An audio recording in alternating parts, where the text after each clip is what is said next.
Well guys, this video is for the people who've just bought an Ender 3 and don't know where to start. So what we're going to do is start with unboxing the printer from its packaging, laying all the parts out on the floor, get a feel for how many components there are, and then we'll just go ahead and assemble it as quickly as we can and get this thing up and running and do our first prints. So stay tuned. The only tool we're going to need is something sharp to get the box open with.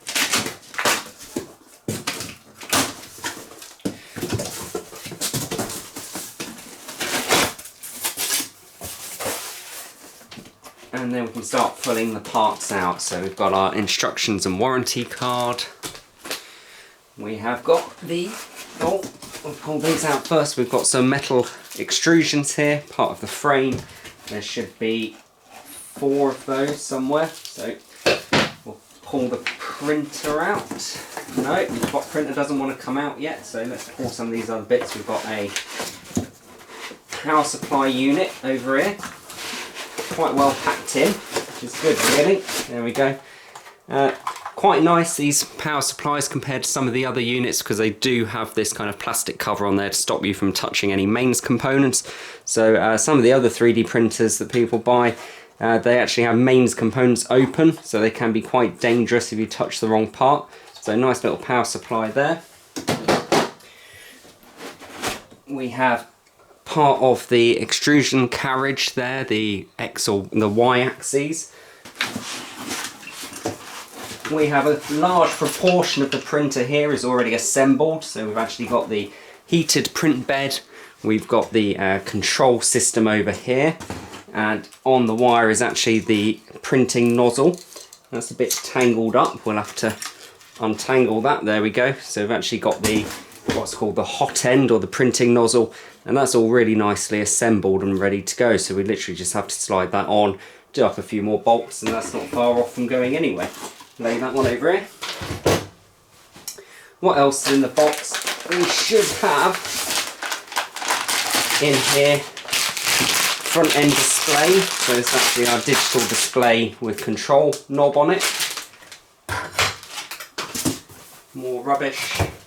And under here we have a whole load of parts. There's some spare parts in there, and a really nice set of tools as well, some good quality tools in there. And then we've got another range of parts here. We've got like a micro SD card reader, some end stops, and a small amount of filament, which isn't really enough to do anything. So if you're going to get started today, you probably want a nice roll of filament to go with it. What else have we got? We've got some more metal beams. Yeah, 4 more there actually. Inside there is actually the lead screw for, what is it, the X or the Z axes rather. There is also a piece of plastic in there that should have been coating that to stop it from getting scratched. It does have a grease on it, so be careful if you don't like getting grease on your skin. Some more parts of the carriage. Our power lead is in the box. British Standard. It does have a British Standard stamp on it. It does look a lot better quality than some of these cheap printers come with. I think we've got an earth cable on there as well. We also have the stepper motor that will fix to the lead screw there. Note this one has 2 screws in it. The last time I opened one of these boxes, that screw had rattled out and I had to find it. It was in the box, but they should be there. The bottom one is already done up. We also have a scraper. Nice little bag on the end there to stop it from scraping anything. And we have a filament holder as well, or a spool holder. Right, I think that's everything that's in the box. So we can get rid of that. Get rid of the box and lay these parts out. Okay, so here we have all the parts laid out. Power supply, the main body of the printer, which has already got quite a lot of it attached, but there is a lot of loose wires under there. We're going to have to attach this control panel to the front here. We're going to have to attach some up beams, some cross beams, and a top beam here. Attach these motors, etc. So quite a bit of assembly to do, but quite a lot of it is already done for us. The other thing to point out, of course, is the rather nice instructions. They are pretty well thought out, and all the parts that are provided are listed here. And actually we do have spares of a lot of these nuts and bolts, so if you lose one, you're alright. The instructions are fairly simple to follow. There was one problem I found, which was when they tell you to bolt this power supply on, they don't tell you what bolt to use. They've told you all the different bolts to use throughout in these little pictures. They tell you what size, for example, there it says M58, but here it doesn't actually specify at all. So what I did was I just went through the build, left the power supply to last, and whatever screws I had left that were unopened were the ones. Hopefully I can tell you that as and when we go. Oh, well, I don't want them anyway, I'm just going to go ahead and do it. We also have two big goodie bags here, so we'll have a closer look at these goodie bags to see exactly what's in them. Okay, so in the smaller goodie bag with the filament in, start with that, we've got a small amount of filament, which is not really enough to do one print, but it will allow us to test that the printer is working. We've got some spare nozzle and some spare tube clips. That's quite handy. We will need one of these, so I'm going to take one out and pop it on top of the filament. So one of the tube clips. We also will take this one out of the pack, which is the belt tensioner. So we have a belt tensioner there. We have our micro SD card with some software and some example files on it. We've also got the USB adapter so we can plug straight into our computer. We have the Z-axis limit switch. It's just a micro switch. We're going to bolt that onto one of the aluminium extrusions, and then we'll have to plug a wire in the back of there. And in the slightly larger goodie bag, we have a number of items such as a belt. We have some plastic end caps to tidy things up a bit, and then we've got an arrangement of nuts and bolts. We'll lay them out over here. Hopefully they're in shot.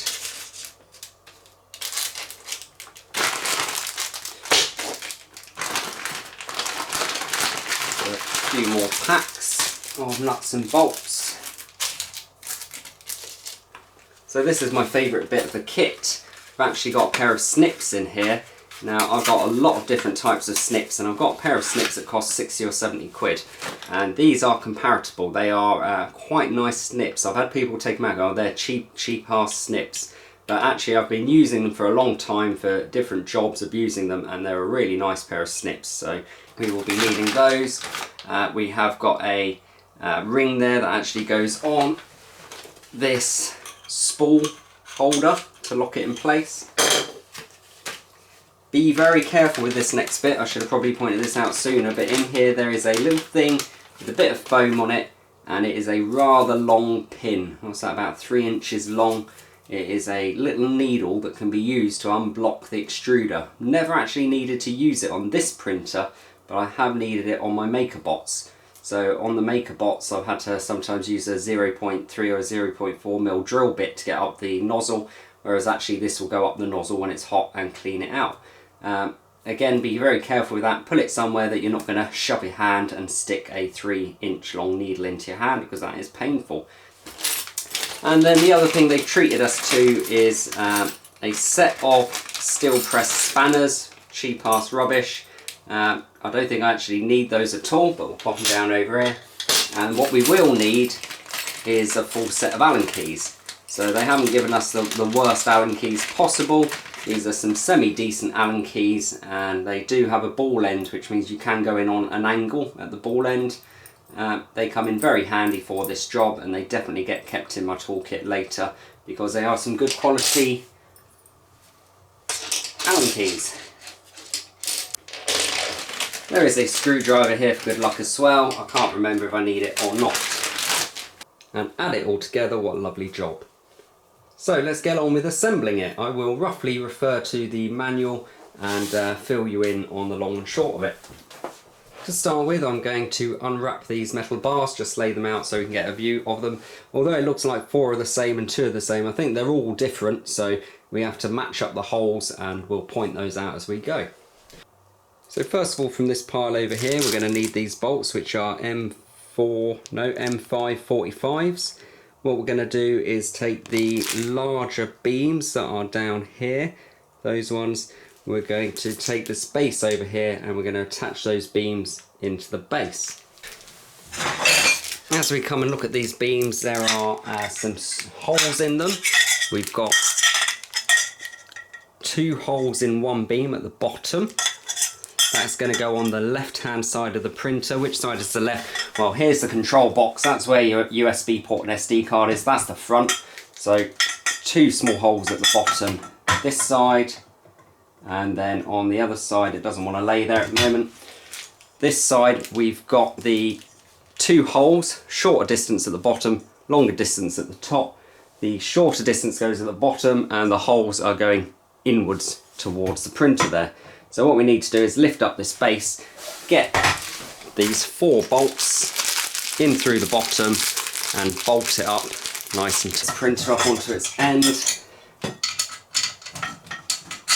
1, 2, 3. It would probably be easier with a helper, but I'm going to try and do it on my own. Start them off by hand.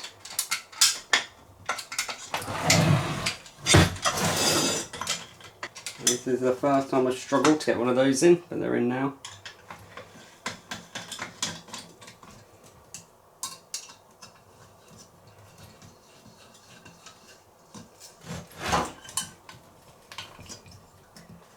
They want to be done up fairly tight because any flex in this metal work will give you bad prints, but not so tight that you go rounding out the aluminium.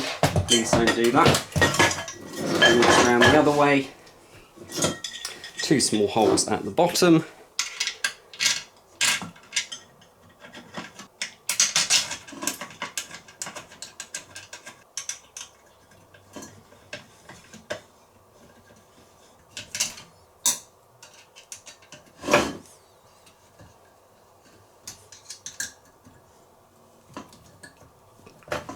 Okay, that's those 2 done.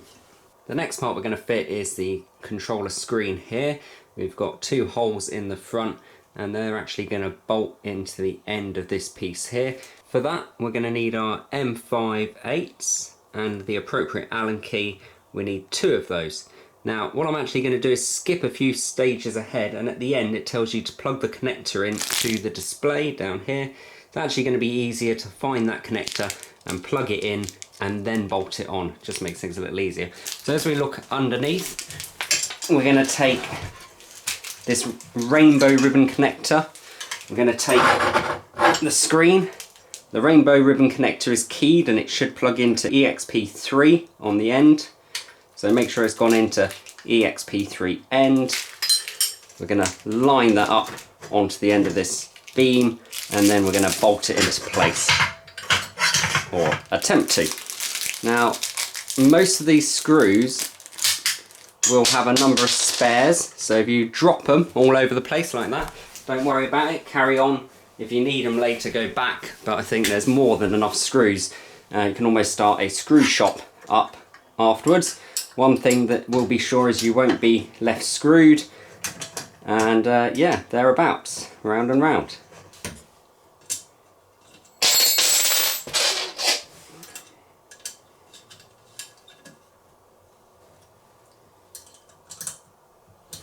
Okay, if you are trying to follow the paper instructions, at this point they tell you to bolt the power supply on as well, but we'll actually skip that right now because I'm not sure what screws to use. We'll come back to it at the end and hopefully I've got an opened packet of screws. The next step is to install an end stop. Here is our end stop. Notice it already has some T-bolts in place. Just want to ease those off. They're going to go into a beam. Let's find the beam. We're going to go this way. Now those T-bars, they need to kind of slide down on the inside like so. And then what should happen is once you start to do them up, those T-bolts should rotate into place and lock. If they don't, you may need to get in there and have a little mess about. Okay, there is actually a little stop on the end here and that should be down flush with this metal bar. While we're here, we might as well plug a connector in. There should be a connector floating about. So let's take a moment to unwrap these wires. We've got our main power wire here. We've got the longer wire, we'll pull that out the back. And then we should hopefully find some shorter wires here. We've got one here which is labelled as the Z. That will be the Z stepper motor. And then there should be another one around here somewhere labelled as the ZN stop, which I can't seem to find right now. A little bit different on this one. Some of the others I had, the wire comes out the back and you route it around. On this one, the wire actually comes out of a hole on the top of the control box, runs the shortest possible length, and then we just need to make sure that these keys, these actual keys here, go into the connector the right way round. It should only go in there one way round. Okay, so that one's set up, ready to go. Next step is going to be to connect up the Z-axes. The Z-axes will require this stepper motor with a coupler on it and a plastic bracket. That's going to go up against the back of this beam on the left hand side. Remember, controller USB's on the front. This side, as we're looking this way, left hand side. And we're going to snug it up there and it goes down here. We'll find the screws for that in a moment. The other thing we're going to need is the lead screw. So here's the lead screw. Let's actually connect that in right now. We can just plug it in there, find the suitable Allen key to do that. Again, this coupler wants to be done up quite tight because you don't want that lead screw slipping. If it does slip, that will cause major problems when you come to print. So again, you know, take your time. I'm rushing through this a bit, but make sure these are all done up nice and tight. Most of the ones that are pre-done up seem to be really well done, but you might want to double check them as well if you're worried. So what we're going to do now is drop this one down the back and then find the suitable bolts, which I believe are M4 18mm, and we're going to bring them in through the front and bolt it together. We now have our Z motor in position. What we should do while we're here is try and find the appropriate connector for that motor. It is quite short because it doesn't have far to go, so you should be able to rescue it from the bundle of wires coming out the back. And I'll probably just plug that in now. Again, make sure the keys are the right way round and plug it in. Once it's plugged in, bring that motor back round. Find the suitable screws, of which there are two. Nope, they need to go from this side. Fiddly this one, a bit tight, but you can bring the screws into place, then take the motor over and then screw it in like so.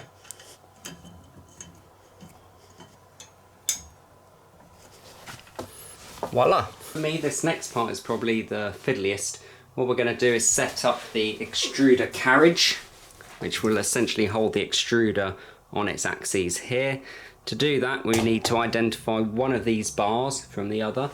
The identification is one of them should have about 6 holes in it. So let's go and have a look at them and see how many holes they have.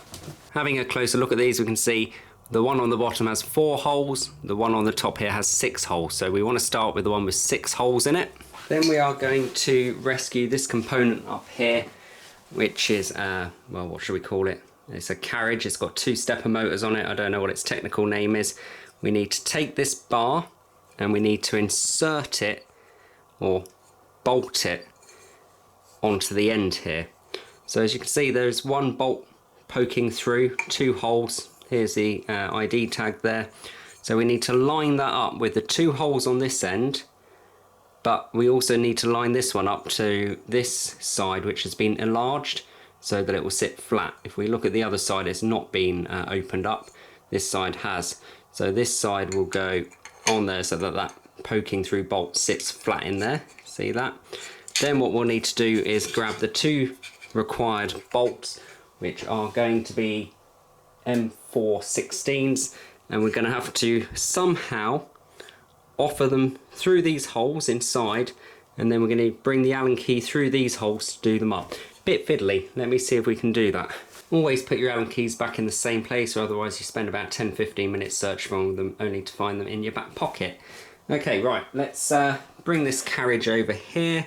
We need to drop a screw through a hole over here. Maybe it's easier from the other side. Okay, that's one in. We're going to drop another one in here or down there, and hopefully be able to screw it all together. Now there does seem to be a bit of a problem here. I can't get it to fit because when it pushes those in, it's going to snag on there. So actually I'm going to need to bring it up, then put my Allen key in there, and hopefully be able to get that to take, which it doesn't want to.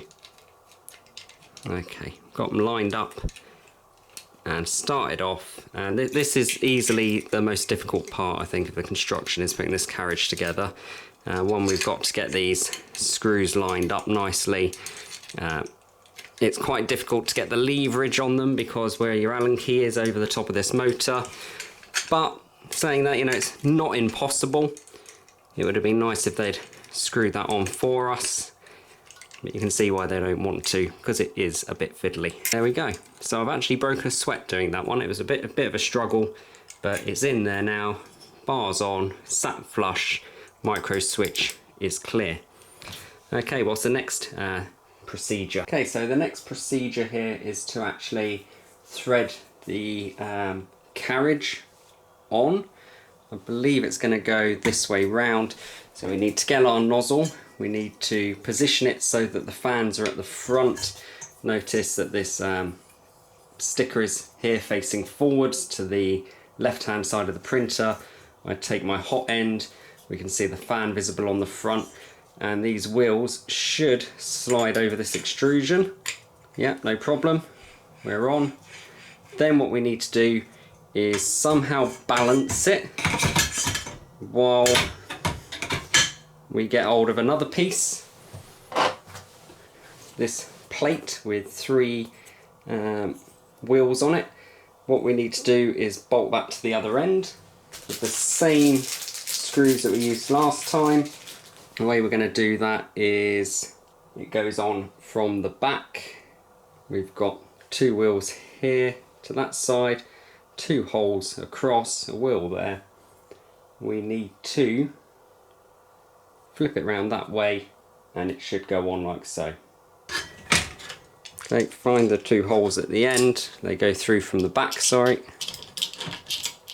One there, through and do up. One there, through the back, do up. And then we want our appropriate Allen keys to do those up nice and tight.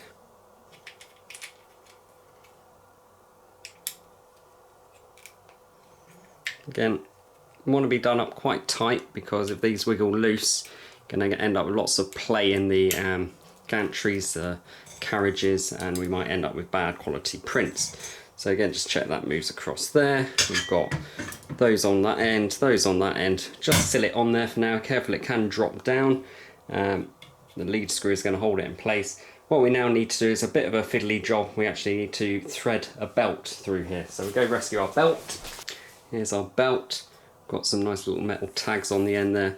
What we're going to have to do with the belt is flat end facing up, offer one of these tabbed ends through the end here. Hopefully you can get hold of it. It's got to go around the toothed wheel. It's going to come through there, a bit fiddly. There it goes. Keep going, keep going, keep going. There we are, out the end. Don't pull it all the way through, that'll be a pain. Dangle that over the end. That's then got to go around that tooth belt and back out again. Easier said than done, there we go. Pull that down onto there, make sure it's on there. Then what we need to do is, we should have already tucked this metal clip under these wheels on the carriage. So let's see if we can cheat. Lay the belt down in that groove, run the wheel over the top, no problem. Hopefully that will pull through without a twist in it. Okay, we're now sat in the groove. The belt goes over the end, and then what we need to do is slot it in underneath. But before we do that, we need to put a belt tensioner on the end here. So actually, let's slot this one in. So we need to find the end of this carriage. There is a little groove and we will connect that in. Like so, just slots in there. We can now pull the other end of this belt. See, it moves, and then we need to get that tensioner in the end there. So again, we've got some T-bolts on this tensioner. Make sure they're open. We'll slide the tensioner in there. We need the belt to go up over the top of it. We don't need to do those up as such, but I'm just going to snub them up so they don't fall out. And then on the other side of the carriage is another clip that we should be able to just slide that into. A bit fiddly, but it should go in. Yeah, there we go. And just sit that on there so it doesn't go anywhere. Then what we'll do is open this one up on the tensioner and we pull it out that way so that we can tension that belt, and we want that fairly tight. Again, any play in that belt is going to give us poor quality prints, so do that one up nice and tight. Hopefully your T-bolts take grip. If they don't, good luck, you have to undo them, give them a little shake, and hopefully next time you do them up they will grip. Yeah, that one has gripped now. Make sure your belt is nice and tight. It's actually a bit loose, that we could do with tightening it up a little bit. And there's a little bit of play in this one, which is unusual. Why is there a bit of play? I'm not really sure.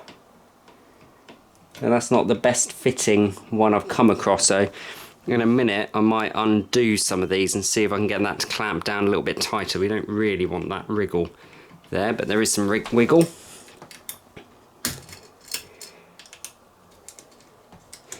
Just try and tighten that up a little bit more.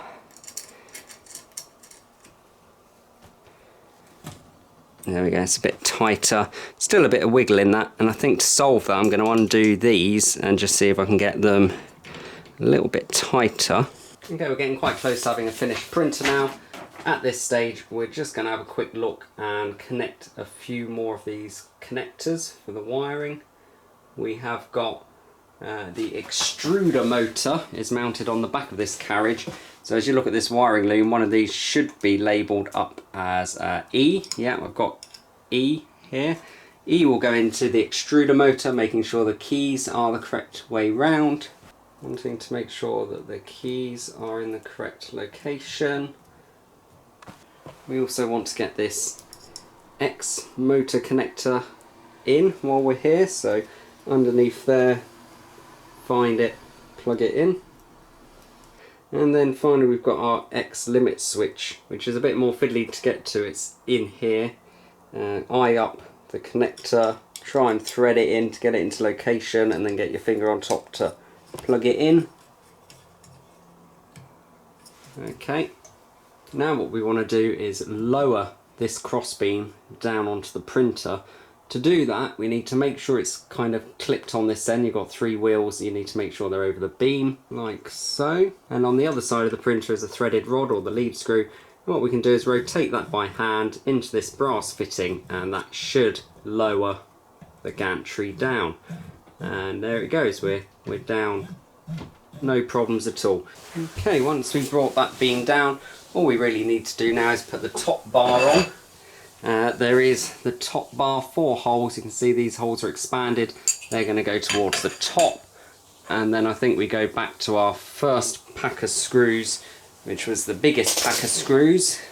Now we go for our pack of 5 25s. We need 4 of those. Pop them in from the top. 1, 2, 3, 4. Do those up nice and tight.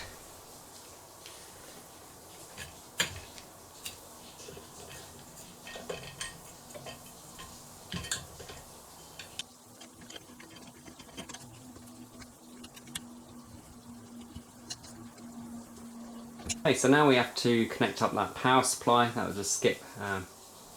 So now we have to connect up that power supply. That was a step that was skipped. Essentially we've got 2 or 3 different packs of screws left. I'm going to go and have a look and see which ones. So you'd really think they'd tell you the length of these screws, because if they go too far through there is a risk that they could go into this power supply and cause some damage.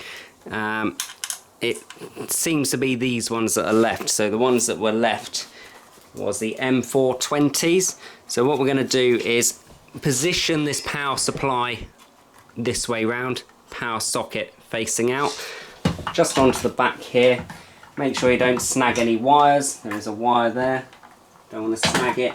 And then we're going to put 2 screws in from the front and offer it. There's actually quite a lot of screw going to come through into there. I would definitely not want to be putting screws in there unless I knew for sure that they weren't going to go in and touch any of the electronics inside. But I haven't heard of these things going live or going bang, so hopefully they're the right ones.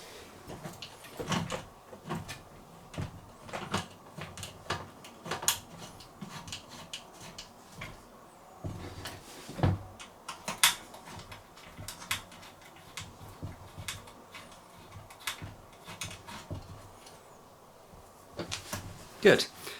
A couple of other things that we'll do right now, that is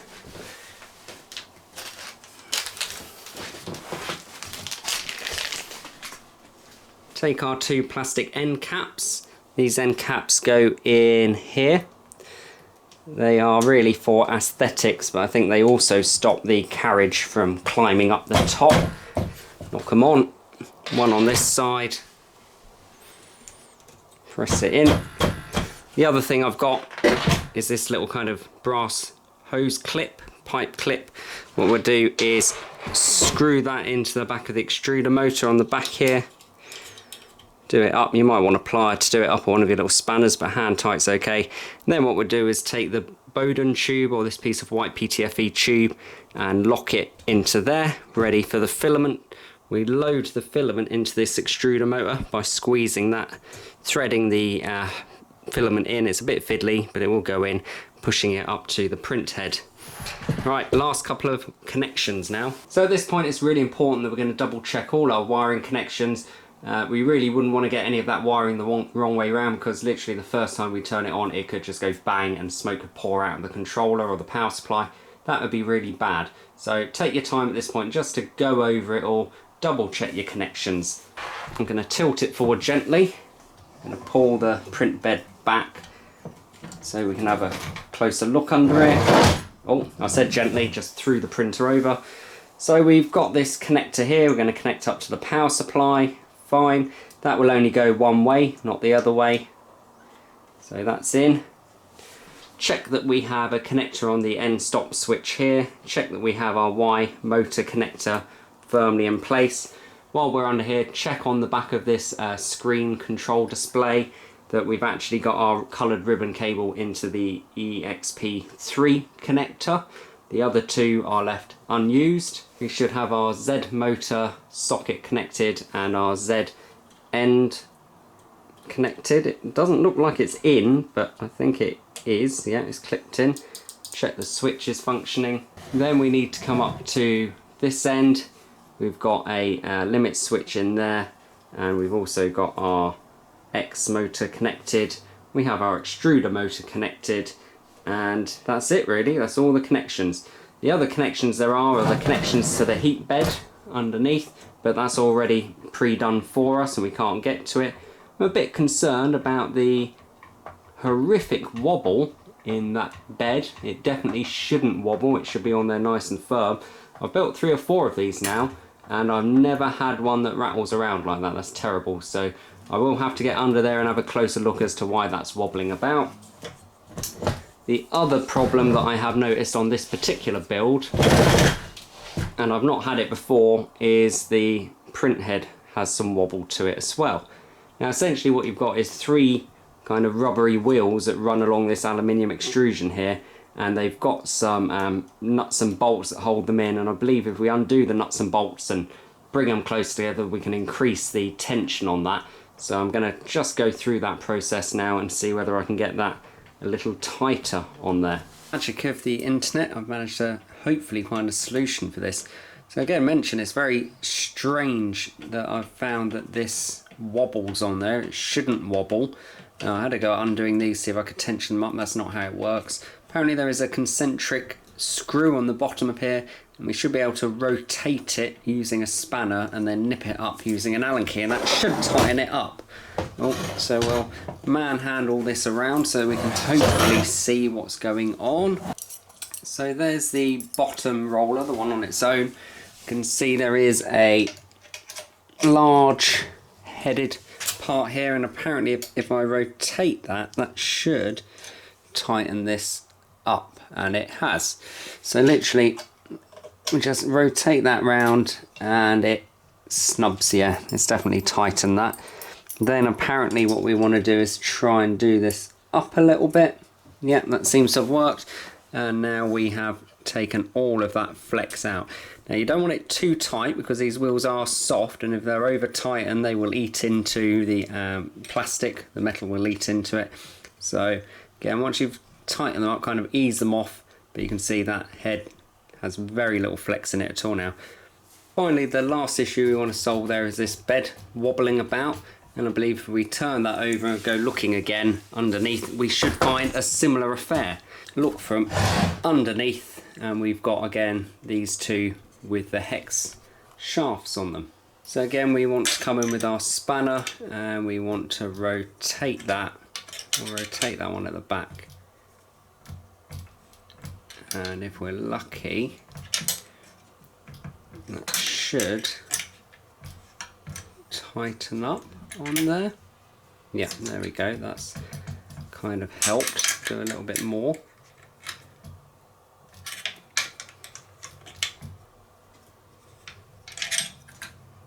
And there we go, that's quite tight on there now. Probably a bit too tight, so we'll ease it back a little.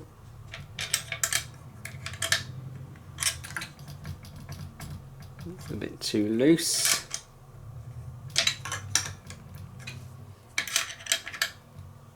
So that's it, that's done up fairly tight now. I'm just going to do a little bit more. Yeah. So bear in mind that still wants to run nice and free. It looks like this one's too tight at the back. It's either too much or too little. Yeah, we'll stick with that. Bear in mind, as these rollers run backwards and forwards down this metal runner, they will wear. I have had trouble with one of these axes seizing up, and I thought it was actually one of the stepper motors that failed, or the driver, but actually some of the dust around this wheel had got caught in here and it wouldn't roll past it. So come underneath, give it a bit of a clean up, put a little bit of WD-40 on them or something, just to, not a lot, just to soften them and lubricate them a little bit. And then, yeah, they'll carry on running.